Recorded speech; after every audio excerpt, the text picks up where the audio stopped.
obviously the first question to you is, did you have any hesitations on having OVW as well as yourself part of this docuseries?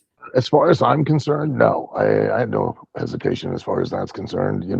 I'm spent many years being in the public eye and being the center of attention, and I understand what it is I'm getting into, and know it pretty intimately, and I know that the general public can be immensely cruel and very uh,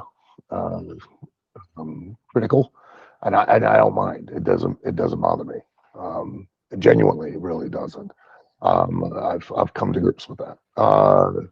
As far as OVW, I mean, I always worry. Familiarity breeds contempt, and the more familiar you can make an audience with a show, the more contemptuous they become of it. And I didn't want to have, for the best metaphor I can give you is, the Wizard of Oz. Everything's magical, everything's colorful, it's fun, it's an adventure, and then at the end of it, you find out it was just some guy, a little short old man standing behind the curtain, pulling knobs and twisting dials and pulling chains, and you're like, that kind of sucked, and and I don't want that for wrestling.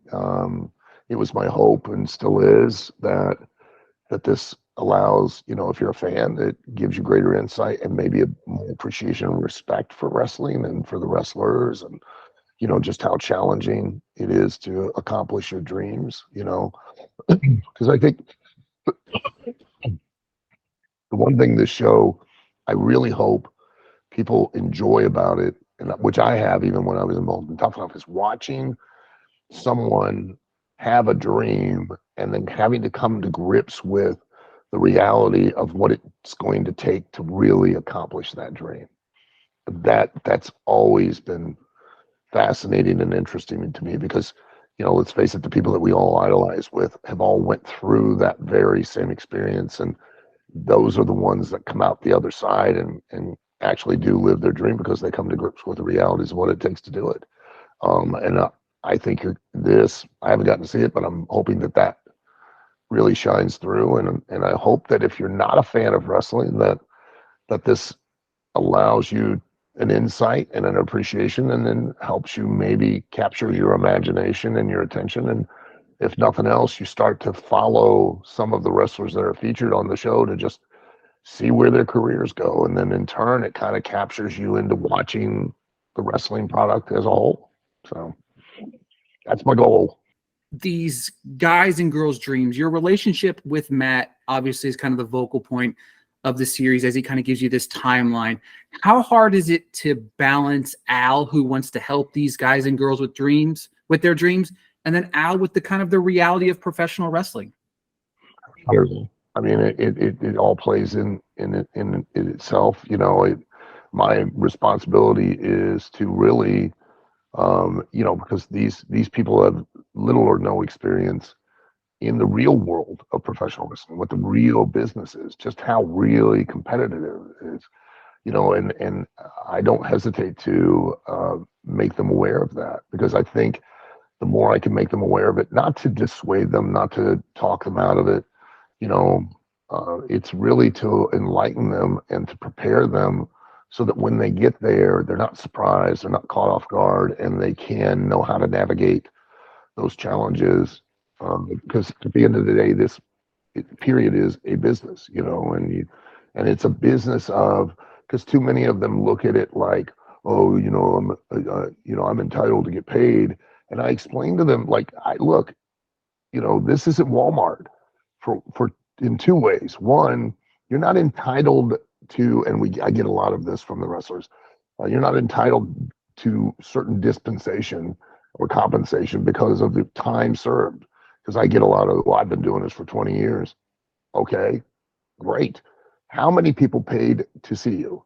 You know what I mean?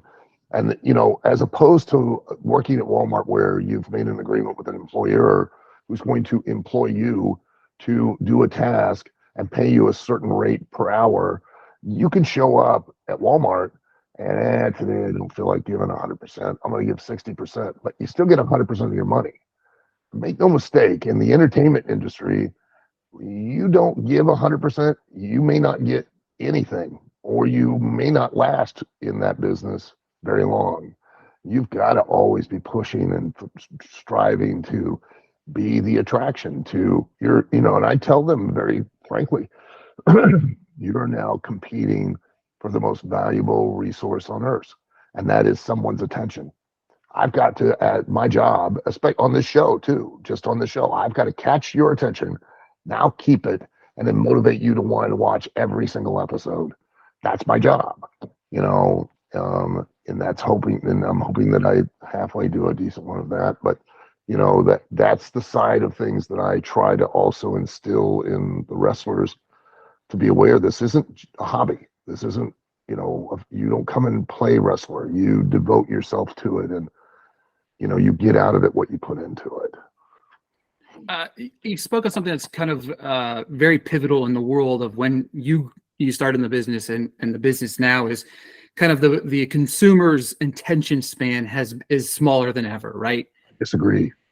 I don't buy that. I don't believe it. I really don't. If that were the case, and here's my argument for it. If that were the case, explain to me the success of Game of Thrones. Explain to me the success of Breaking Bad. Explain to me the success of Walking Dead, of Better Call Saul. I can go down the list of television shows that, let's face it, you really had to not just pay attention to that one scene, that one episode. You had to pay attention to the whole series to really be entertained. And they were all massively successful. So that literally flies in the face of this lack of attention span. I believe that if you give someone something that they genuinely can believe in and get caught up in, they're going to pay attention.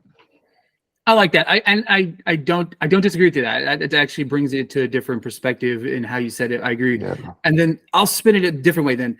With the way social media has kind of come to fruition, and the change in back in the day, it was like, you put the ring up, you did this, you did that, you did this and this, that.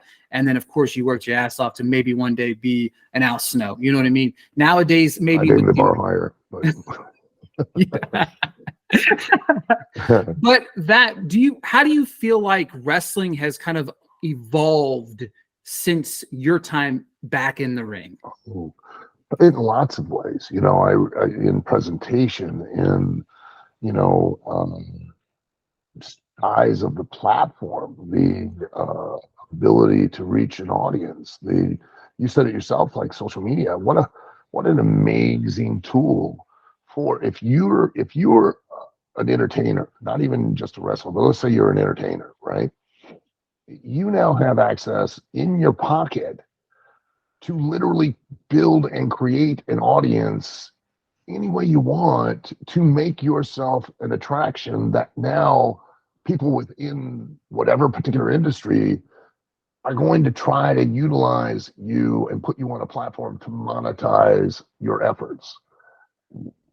My God, we didn't have that. We were 100% reliant on, once we got to a particular building on a live event, to take that opportunity and that stage and that platform to make ourselves into an attraction. And then if we were to be fortuitous enough to get a part, get on, a television show, even local, regional, it gave us an ability to reach an even grander and greater audience. And you now walk around in your pocket, God bless, in your pocket, with something that you could reach people all over the planet with. And you can, and I tell the talent, do yourself a favor, make 2 social media accounts for every one of them, because Lord knows, for whatever reason, this generation loves to share everything about their life. And quite honestly, you're not that fascinating. So do that one for your family and your friends that, you want to share aspects that you shouldn't share with the general public. Now make yourself another one the person you are, that you sell on TV or in wrestling or whatever venue it is, you know, what I want you to do is I want you to make that account and you be that person in public 24 hours a day, all the time. Because let's face it, I mean, and this is an aspect that people don't realize, you know, the old studio system in Hollywood literally created what we call a gimmick or a character of a movie star. It was a way to keep the general public interested in Tom Cruise and interested in seeing him in his next movie. Tom Cruise's job is not, he doesn't get paid all that money to act. Which he's an amazing actor, but he gets paid that money because he's able to motivate an audience to leave their homes, drive to a theater, pay money to come in and watch him do his job. That's why he gets paid that. Arnold Schwarzenegger was not the greatest of actors, you know, but he got paid and got to do multiple major motion pictures because he was able to motivate a large audience to come and watch him do his job. That's no different with wrestlers. You know, and now you've got in your pocket a vehicle that can literally make you into the attraction that you've always wanted to be without having to rely on the platform of the promoter, and then therefore opening up doors and opportunities that will entice a promoter to be willing to invest in you by putting you on their platform to reach even a greater audience. So. Yeah, it's And crazy. that's evolved. That, you know, the wrestling business that has evolved that way. One of the things I loved, obviously, about the docu-series was seeing you kind of get back in that ring again in that match. What kind of what was kind of going through your head as you guys kind of built that, and then of course getting back in the ring itself? I was only hesitant to do it simply because I'm not selling me. I'm really trying to focus on all the other talent and, you know, and create this platform to sell them. And, you know, and inevitably, it's just human nature. You know, if I'm going to be on the show, it's very difficult for me to split my attention between now helping to sell everyone else and then making sure that when I walk out there, I'm going to sell me. You know, it was challenging. I think I did okay, but you know, that's why I'm always a little reticent to do it, is because you know, my real focus and goal should be on everybody else. It shouldn't be on me. And when I'm out there, then I know I have a responsibility, and that responsibility requires that I now put the focus on me. And when I do, I'm going to do it. You know what I mean? I'm going to make sure that, you know, if there's going to be one thing that's sold on that show, it's going to be me. Final question before we go. Obviously, with Wrestlers dropping on Netflix here, what do you hope kind of people take away from watching it? You know, everything. I hope that it helps increase the relevancy and exposes OVW to an even greater audience. I hope it increases the relevancy and exposure for the talent, foremost of all. I hope it opens up doors and opportunities for those talent to go and have, you know, live their lives and achieve their dreams, sincerely. And I hope it helps not OVW just like we've been doing survive. I hope it helps us thrive.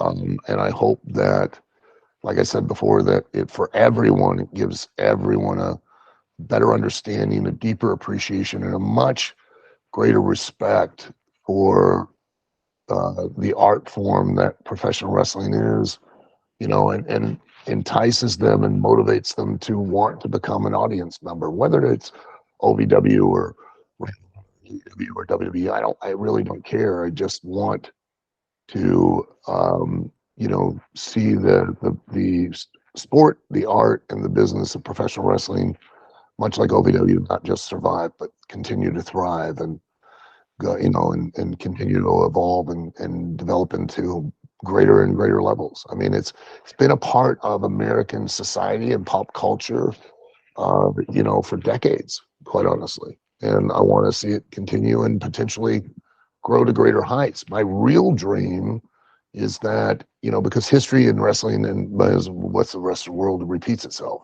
You know, in wrestling, you know, back in the late 30s, 40s went national to a degree. not in the same manner as it does today. And then it went back regionally, and then it went national again in the 50s and the 60s, and it went back regionally.